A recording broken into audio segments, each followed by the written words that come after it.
எனக்கு இந்த ஒரு கேள்வி எனக்கு வந்துட்டே இருந்துச்சு. எனக்கு காலையிலேயே இந்த கடந்த 2, 3 நாள் முன்னாடி ஏதோ ஒரு பாட்டு கேட்டுட்டு இருக்கும்போது இந்த இந்த இந்த இந்த கொஸ்டின் எனக்குள்ள எனக்கு ரைஸ் ஆச்சு. எதற்காக வந்து ஏசப்பா வந்து பேதுருவோட படக சூஸ் பண்ணாரு? அது மாத்திரம் இல்ல, எதற்காக பேதுருவ ஆண்டவர் வந்து அழைச்சாரு? எதுக்காக பேதுருவோட படக ஏசப்பா அழைச்சாரு? தெரிந்து கொண்டாரு. அது மாத்திரம் இல்ல, எதற்காக ஏசப்பா வந்து பேதுருவ அழைச்சாரு சீஷராக? அவங்க வந்து ரொம்ப பலவீனமா இருந்திருக்கலாம். ஏன்னா அவர் வந்து பலவீனர்களை தானே தேர்ந்தெடுப்பேன் அப்படின்னு சொல்லியிருக்காரு. பலவான்களை விட பலவீனர்களை வந்து நான் தேர்ந்தெடுப்பேன் அப்படின்னு சொல்லியிருக்காருல. ஸோ அப்படி கூட இருக்கு. Okay, okay. சரி, நைஸ். ஓகே. ஸோ அதனால தான் பேதுருவோட படக சூஸ் பண்ணாருன்னு சொல்றீங்களா? இருக்கலாம். ஓகே, சரி, ரைட். ஓகே. ரித்யா, உங்க அபிப்பிராயம் என்ன? என்ன நினைக்கிறீங்க நீங்க இதுல? ஆனா ஏன் பீட்டரை சூஸ் பண்ணாங்களா இல்ல பீட்டரோட படகை சூஸ் பண்ணாங்களான்னா? ரெண்டுமே. ஏசப்பா வந்து பீட்டரை மட்டும் சூஸ் பண்ணல. ஓகே. அந்த அந்த அந்த மூவி கிளிப்பிங் பார்த்தீங்கன்னா, ஏசப்பா வந்து படகுல ஏறினாரு. இந்த பிக்சர்ல பாக்குறீங்கல்ல? ஏசப்பா படகுலையும் சூஸ் பண்ணாரு. அது மாத்திரம் இல்ல, படகுல உள்ள பீட்டரும் சூஸ் பண்ணாரு. டிசைபிளா அழைச்சாரு. கொஞ்சம் யோசிச்சு பாருங்களேன். வசனம் சொல்லுது, அவர் வந்து என்ன சொன்னார், ஏசப்பா வந்து கரையோரமா வந்து ஒரு சில ஜனங்களுக்கு வார்த்தையை சொல்லி கொடுத்துருந்தார். ஓகே. கரையோரம் வந்து இப்போ சீஷோர்ல ஒரு படகு மட்டும் தான் இருந்திருக்கும்னு நினைச்சிருக்கீங்களா? இல்ல, எத்தனையோ படகு இருந்திருக்கும். ஆனா அந்த படகெல்லாம் விட்டுட்டு எதுக்கு வந்து பேதுருவோட போட்டை சூஸ் பண்ணணும்? அண்ணா அந்த படகுல வந்து அங்க கொஞ்சம் தள்ளி இருந்து சுவிசேஷம் சொன்னா மக்களுக்கு இன்னும் நிறைய பேருக்கு பார்வைக்கு ஏற்ற மாதிரி இருக்கும்னு அந்த போட்டை சூஸ் பண்ணி சொல்லி கொடுத்தாங்க. அப்புறம் பீட்டர் வந்து ஜீசஸ் விசுவாசம் இருந்துச்சு, ஃபெய்த்தா இருந்தாரு, அதனால சூஸ் பண்ணாங்க. Okay, nice. ஓகே. சுவிசேஷம் ஜனங்களை சொல்றதுக்கு ஒரு பிளாட்ஃபார்ம் அவனுக்கு தேவைப்பட்டுச்சு. கரெக்ட், உண்மைதான். ரைட். ஓகே, சரி, ஓகே, நைஸ், சூப்பர். ஸோ அப்போ நம்ம இன்னைக்கு அதுல இருந்து ஒரு சில பகுதியை மட்டும் பார்க்க போறோம். ஓகே. ஸோ நீங்க 2 பேரும் சொன்ன காரியம் ரெண்டுமே கரெக்ட் தான். I don't say it's wrong. But ஆனால் இன்னைக்கு உள்ள காரியம் ஒரே ஒரு காரியம் ஆண்டவர் எனக்கு காமிச்ச ஒரு காரியம். ஓகே. நீங்க மேத்யூலும் மார்க்லயும் லூக்லயும் இந்த 3 காஸ்பல்லையும் இந்த இன்சிடென்ட்டை பத்தி ஹைலைட் பண்ணியிருப்பாங்க. சரியா? மார்க்லயும் மேத்லயும் சொல்லியிருப்பாங்க. ஆனா அவ்வளவு டீட்டெயிலா இருக்காது. நீங்க டைம் இருந்துச்சுன்னா போய் நீங்க வீட்டில் இருக்கும் போது இந்த ஸ்கிரிப்சர்ஸை படிங்க. ஓகே. ஸோ மேத்யூல மிஞ்சி போனா ஒரு 4 வசனத்துல இந்த ஸ்டோரி முடிஞ்சிடும். ஓகே. அதே மாதிரி மார்க்ல கூட 4-5 வசனத்துல முடிஞ்சு போயிடும். ஆனா லூக்ல மட்டும் கிட்டத்தட்ட ஆல்மோஸ்ட் 8ல இருந்து 9 வேர்சஸ் வரையும் இருக்கு. ஓகே. அப்போனா நான் என்ன சொல்ல வரேன்னா, அப்போ லூக் எப்பயுமே பைபிள்ல இந்த 3 சாப்டர்ஸ்ல மார்க் மேத்யூ லூக்ல ரீட் பண்ணும்போது லூக்ல தான் நிறைய டீட்டெயிலான திங்ஸை வந்து சொல்லியிருப்பார் லூக். ஓகே. ஏன்னா வந்து ஹி இஸ் ஸோ ஸ்பெசிஃபிக். நான் ஒரு புக்கு படித்தேன். ஓகே. டிசம்பர் டைமில் I was reading some book. அப்போ நியூ காஸ்பலை பற்றி படிக்கும் போது the author said like this: Luke is a person who focus on the minute things of Jesus incidents. Okay. So இப்போ இனிமே நீங்க படிக்கும் போது நீங்க ஒரு சில பகுதிகள் பைபிள் ரீடிங் பண்ணும்போது லூக்ல பார்த்தீங்கன்னா he will emphasize certain words specifically. அப்போ நீங்க இப்போ ரித்யா சொன்னது போலதான், இப்போ அந்த படகுல ஏறினாதான் ஜனங்களுக்கு வந்து போய் சுவிசேஷம் சொல்ல முடியும் அப்படின்னு சொன்னாங்க. எஸ், அதெல்லாம் வந்து மேத்யூ மார்க்ல இருந்திருக்கு. பட் ஆனால் லூக்ல எப்படி போட்டிருக்குன்னா, ஏசப்பா கரையோரமா வந்து நிற்கும் போது ஜனங்கள்கிட்ட வந்து பார்த்து பேசும்போது என்ன சொல்றாரா, அவர் வந்துட்டு பேசிட்டு இருக்கும்போது என்ன பண்றா, verse number 2 says he noticed 2 empty boats at the water edge. சும்மா லூக் வந்து இப்படி எழுதிருக்கலாமே, கரையோரமா ஒரு படகு இருந்துச்சுப்பா, அதுல ஏறினாங்க அப்படி எழுதிருக்கலாம். இல்ல அவர் எப்படி எழுதிருக்காருன்னா பாத்தீங்கன்னா, Jesus noticed 2 empty boats at the water edge, for the fishermen had left them and they were washing the nets. அப்பனா பீட்டர் என்ன பண்ணிட்டு இருந்தாங்க, அவங்க போட் எப்படி இருந்துச்சு, அவங்க எத்தனை பேர் இருந்தாங்க அப்படின்ற காரியத்துல வந்து எல்லாத்தையும் அந்த இடத்துல சொல்லப்பட்டிருக்கு. அப்போ இன்னைக்குள்ள கேள்வி இதுதான், why did God chose Peter's boat? காரணம் அவனோட படகு வெறுமையா இருந்துச்சு. 2 படகு இருந்துச்சு, அந்த 2 படகுமே காலியா இருந்துச்சு. அப்பனா அப்போ நான் எப்படி நினைக்கிறேன்னா, கரையோரமா நிறைய படகு இருந்திருக்கும்.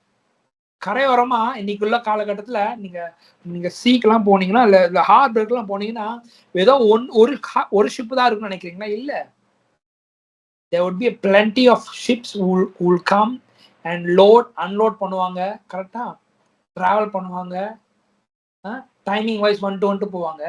ஆனா அந்த கரையோரமா நிறைய படகு இருந்திருக்கலாம். நான் ப்ரெஸ்யூம் பண்றேன், நான் திங்க் பண்ணிக்கிறேன், அப்படி திங்க் பண்ணி பாக்குறேன். நிறைய படகு இருந்திருக்கலாம், எல்லா படகுலயும் மீன்கள் இருந்திருக்கலாம், ஜனங்கள் இருந்திருக்கலாம். ஆனா அவர் வரும்போது நோட்டீஸ் பண்ண காரியம் என்னன்னா, பேதுருவோட படகு மட்டும் காலியாகவே இருந்துச்சு. அதனாலதான் நான் ஹைலைட் பண்றேன், he noticed that this Peter's boat was empty. ஏன்னா வசனம் சொல்லுது, இந்த அதிகாரம் படிக்கும் போது, Peter worked whole night, he worked hard so much. முழுவதும் அவன் பிரயாசப்பட்டு, இங்கிலீஷ்ல போட்டிருக்கு, he was striving so hard to get the fish. மீன் எதுக்கு பிடிக்கணும்? பிசினஸே அதுதான். மீன் பிடிச்சதான் சாப்பாடு, மீன் பிடிச்சாதான் குடும்பம் ஓடும் இல்ல, அவனோட அவன் எதிர்பார்க்கிற காரியம் எல்லாத்தையும் செயல்படுத்த முடியும். ஸோ அப்போ அவன் முழுவதும் பிரயாசப்பட்டு ஒண்ணுமே கிடைக்கல. அப்படின்னா ஒண்ணுமே கிடைக்கலன்னு சொன்ன போனா அவனுக்கு டோட்டலாவே ஒரு நைட் எக்ஸாம்பிள் ஒரு 10 மணி நேரம், ஒரு 12 மணி நேரம் அவனுக்கு ரெஸ்டே இல்லாம நிறைய காரியத்தை மீன் பிடிக்கிறதுக்கு அவன் கஷ்டப்பட்டு கொண்டிருக்கலாம். அந்த நொடியில என்ன பண்ண பண்றான்னா, அந்த காலியான படகை அவன் நோட்டீஸ் பண்றாரு. அதனாலதான் அப்படி போட்டிருக்கேன், Jesus noticed Peter's boat. Jesus noticed him.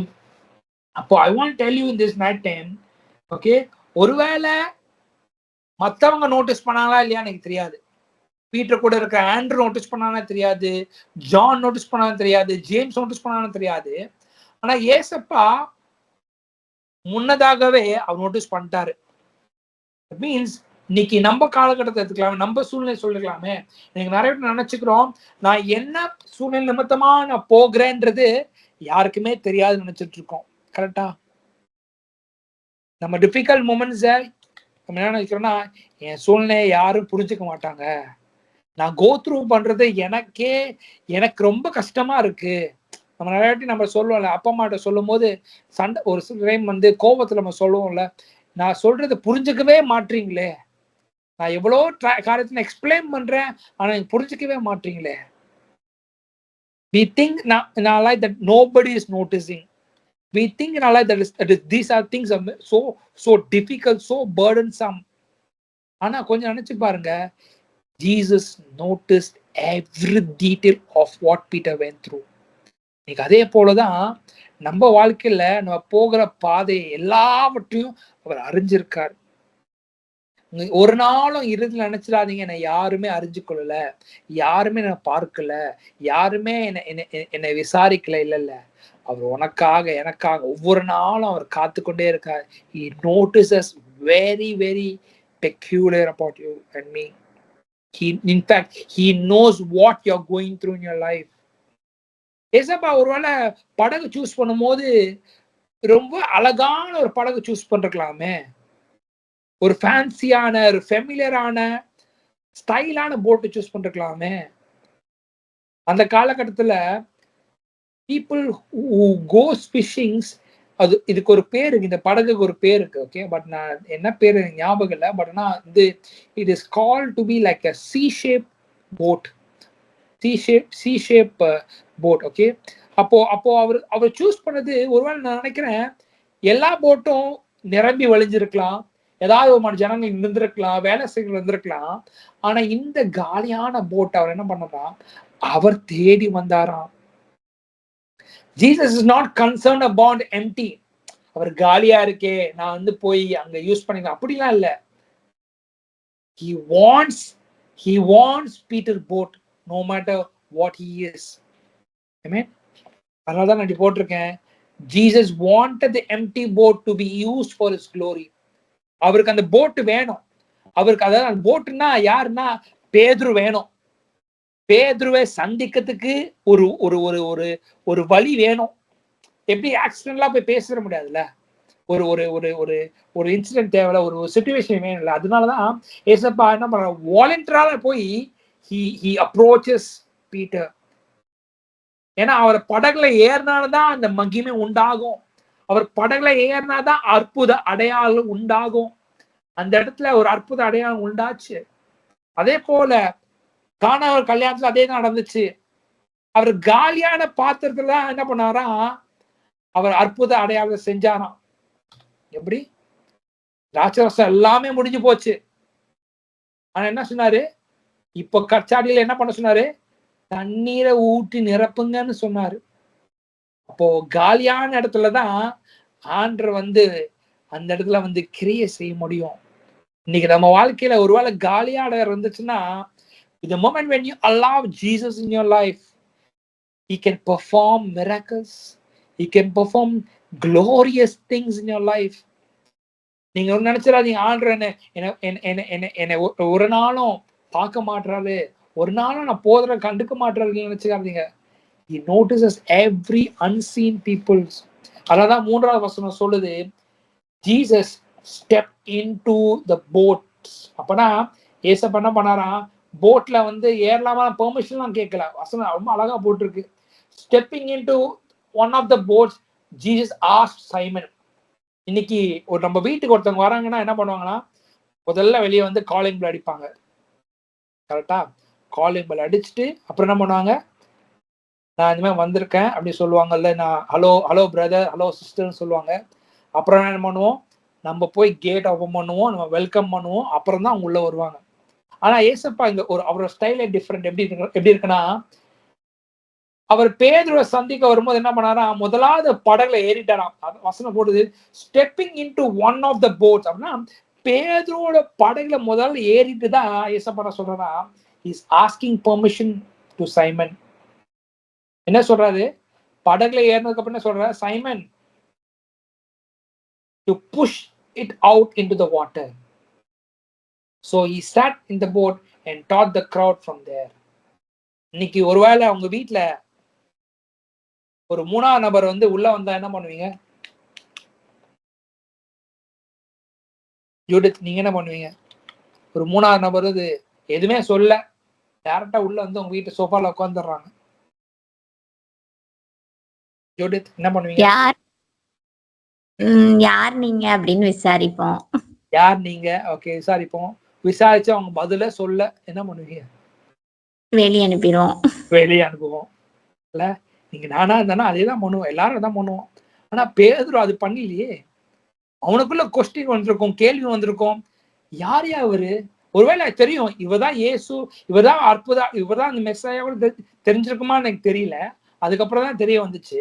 ஆனா ஒரு ஒரு ஒரு அவர் அவர் அவர் அவர் படகுல பெர்மிஷனே கேட்காம ஒருத்தர் ஏறாரே சொல்லி அவன் இருதயம் யோசிச்சிருக்கோம். நானே முழுவதும் கஷ்டப்பட்டிருக்கேன், நானே தூக்கம் இல்ல, என்கிட்ட பணம் இல்ல, இவ்வளோ கேள்விக்குறியா இருக்கு என் வாழ்க்கையில, இவர் என் படகுல ஏறி ஜனங்களுக்கு வார்த்தையை சொல்றாரு அப்படின்னு கொஞ்சம் நினைச்சிருக்கலாம். கண்டிப்பா மனுஷனா இருக்கணும், நீங்க நானும் நினைச்சிருப்போம்ல. அதே போல பேதுரு நினைச்சிருப்பான். ஆனா அவர் படகுல ஏறினதுக்கு அப்புறம் சும்மா இல்ல, அந்த நொடியில இருந்து தான் அவன் வாழ்க்கையில ஒரு என்கவுண்டர் உண்டாச்சு. அப்போ I want to tell you one thing, what the Lord put in my heart. இந்த காலியான படகுல அவர் ஏறி வரும்போது, the moment he steps into that boat, அந்த படகுல உன் வாழ்க்கையில உன் சூழல அவர் ஏறி இருக்கும் போது, he touches all the sensitive areas in your life. அப்படின்னா சென்சிட்டிவ் ஏரியானா நீ யாருக்குமே காமிச்சிருக்க மாட்டல. எப்படி? நீ யாருக்குமே உன்னோட சீக்ரெட் மொமெண்ட்ஸை ஷேர் பண்ண மாட்ட. ஒரு ஃபார் எக்ஸாம்பிள், ஒரு ஃபினான்ஷியலா நம்ம கொஞ்சம் கோ த்ரூ பண்றோம்னு வச்சுக்கோங்களேன். எக்ஸாம்பிள் சொல்றேன், ஃபினான்ஷியலா நம்ம ஒரு இடத்துல கஷ்டப்படுறோம் அப்படின்னா நம்ம கூச்சப்படுவோம். எப்படி அவங்ககிட்ட கேட்கறது அப்படின்னு சொல்லி கூச்சப்படுவோம். ஒருவேளை நான் அதை சொன்னேன்னா அவங்க என்னை பத்தி என்ன நினைப்பாங்க அப்படின்னு சொல்லி கூச்ச சுபாவம் இருக்கும். அதே போலதான் பீட்டருக்கு இருந்திருக்கும். கரெக்டா? அவன் கோத்ரூ பண்றது வெளியே யார்ட்டும் சொல்லல. ஒருவேளை அவன் கூட இருக்கிற கசின் ஆகிய ஆண்ட்ரூக்கு தெரிஞ்சிருக்கலாம், ஜேம்ஸ் தெரிஞ்சிருக்கும் அவன் கோத்ரூ பண்றத. ஆனா மூணாவது மனுஷனாக இயேசு கிட்ட இப்படி சொல்ல முடியும்? கொஞ்சம் யோசிச்சு பார்த்துக்கலாம். அப்போ இயேசுவான படகுல ஏறினதுக்கு அப்புறம் என்னாச்சுன்னா, every hidden thing that is there in his life was being unfolded. Every secret that is there in his life was unfolded. எப்படி நான் சொல்றேன் அப்படின்னா, இயேசுவானவர் அங்க அற்புத அடையாளம் செஞ்சதுக்கு அப்புறம் என்ன பண்றான்னா, வசனம் படிச்சுன்னு தெரியும், நம்ம கடந்த வார்த்தை படிச்சோம். பேதுரு தைரியமா இயேசுபாட சொல்றான், நான் ஒரு பாவி ஆண்டவரே, என்னை விட்டு போயிருங்க அப்படின்னு சொல்றான். இன்னைக்கு நம்ம யார்ட்டும் நம்ம நீங்களும் நானும் இருந்தாலும் சொல்ல மாட்டோம், மூணாவது மனுஷன் சொல்ல மாட்டோம். கரெக்டா? ஆனா அவன் தைரியமா என்ன பண்றான், ஏசப்பா கிட்ட போயிட்டு, ஆண்டவரே நான் ஒரு பாவி, என்னை விட்டு போயிருங்க. சோ அப்பனா ஏசப்பா நம்ம வாழ்க்கையில வந்ததுக்கு அப்புறம் வந்துட்டார்னா, every secret moments will be unfolded. Unfoldedனா everything is be exposed for the glory of God and he changes on the spot. Amen. That is where your transformation begins. Amen. இன்னைக்கு can we just I don't want to go beyond this. Okay, இதுக்கப்புறம் I have few more slides. எதுக்காக பேதுருவ அழைச்சாருன்ற ஒரு காரியம் இருக்கு. ஆனா அதுக்கு முன்பதாக can we just close with these points telling, so ஆண்டவரே இன்னைக்கு நம்ம படித்த ரெண்டு காரியம் அதுதான். ரெண்டு காரியம். Jesus notice you and me. Amen. Don't think, நீங்க யாரும் நினைச்சிடாதீங்க என்ன அவரை நோட்டீஸ் பண்ணல, நான் பண்ற மறைவிகமாக பண்ற காரியத்தை நோட்டீஸ் பண்ணல அப்படின்னு நினைச்சிடாதீங்க. He notices everything that you're going through. He wants, நம்மளோட சொன்னது போல, he wants that empty boat for the glory of God. He wants it.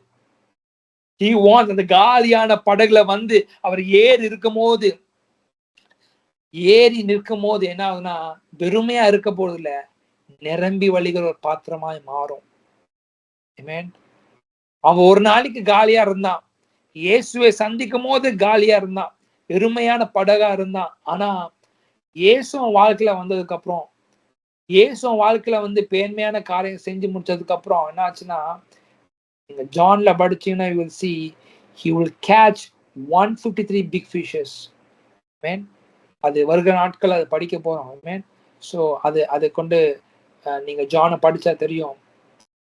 ஆவியானவர் நிரப்பினதுக்கு அப்புறம் என்னாச்சுன்னா, அவன் வெறுமே இல்லை, அநேக ஜனங்களுக்கு சுவிசேஷம் சொன்னான், இயேசுவை தைரியமா சொன்னான். அதுதான் இன்னைக்கு நீ காலியா இருக்க, வெறுமையா இருக்க நினைக்காத. When you allow Jesus in your life, when you allow Jesus to step into your life, your boats will not be empty. Your plans, நீங்க பிளான் பண்ணிருக்கலாம், இதெல்லாம் செய்யணும், இதெல்லாம் பண்ணணும், இப்படிலாம் நான் பண்ணணும்னு. You may have plans A and B and C, but every plan changes. ஒருவேளை பேதுரு அதேதான், அவன் நிறைய பிளான்ஸ் இருந்திருக்கலாம். நான் இப்படி மீன் கிடைக்கலையே, நான் வெக்கப்பட்டு போயிடுவேனே அப்படின்னு நினைச்சிருக்கலாம். ஆனா இயேசு ஏறினதுக்கு அப்புறம் every situation, every secret things, every dark things is being changed completely. That means he's willingly allowed Jesus into his life. நீங்க இரவேல கண்களை மூடி ஆண்டவர்கிட்ட சொல்லுமா, ஆண்டவரே ராத்திரி வேலை நீங்க என்னை சந்திச்சிருக்கீங்க, என்னை பார்த்து கொண்டிருக்கீங்கப்பா, என் சூழ்நிலை அறிந்து கொண்டிருக்கீங்க, நன்றாய் அறிஞ்சிருக்கீங்கப்பா. வெறுமையான இருந்த அந்த படகுல நீங்க எப்படி ஏறினீங்களோ, பேதுருவோட வாழ்க்கையில ஏறினீங்களோ, என் வாழ்க்கையில ஏறி வாங்க, என் படகுல இருங்க. You knew at everything, Lord. கண்களை மூடி சொல்லுங்க, ஆண்டவரே இயேசுப்பா, நீங்க சகலத்தின் காரியத்தையும் அறிந்திருக்கிறீங்க ஆண்டவரே, எல்லா காரியத்தையும் அறிஞ்சிருக்கீங்க. நான் என்னென்ன கோத்ரூ பண்ணிருந்தனோ, என்ன பண்ண போறனோ, என்ன பண்ணி கொண்டிருக்கணும், எல்லாவற்றையும் நீங்க அறிஞ்சிருக்கிறீங்க ஆண்டவரே. நீங்க அறிஞ்சிட்டு சும்மா இருக்க மாட்டீங்க, என் வாழ்க்கையை முற்றிலுமாக தலைகீழா மாற்ற போறீங்க ஆண்டவரே. அதற்காக நன்றி. இந்த ஃபெலோஷிப்ல இருக்கிற ஒவ்வொரு பிள்ளைகளுக்கும் நாங்க ஜெபிக்கிறோம். Lord, every unseen things that is there in your life, it will come into the light of Jesus Christ, oh Father, Lord. You will unfold things, Lord. You will do great and mighty things into that life, oh Father God, Master, Lord. Lord, you step into this children's life, oh Father God. உங்க குடும்பத்துல வாழ்க்கையில அப்பா குடும்பத்துல you step in, oh Father God, Master. Every place that is there in the life of Father, let you step in, oh God, Lord. The restricted zones வேணாம் ஆண்டவரே. Let the children will not restrict themselves, oh Father. Lord, they will allow you fully, Lord, Father. And when they allow you, Lord, you will be glorified and exalted, oh Father. இந்த பிள்ளைகள் வாழ்க்கையில் நீங்க மகிமையான காரியங்கள் செய்யுங்க, மகிமையாய் வெளிப்படுத்துவீராக, மகிமையான காரியங்கள் வாழ்க்கையில வெளிப்படுத்துன்னு நான் செபிக்கிறேன் தகப்பனே. அப்பா தொடர்ந்து நடத்துங்க, எங்களை பலப்படுத்துங்க, ஆளுகை செய்யுங்க. நீங்க கேட்ட வார்த்தையின் பிரகாரமா நாங்க செயல்படுத்தத்தக்க கிருபை கொடுங்க. இயேசு மூலம் ஜெபிக்கிறோம் நல்ல பிதாவே, ஆமென்.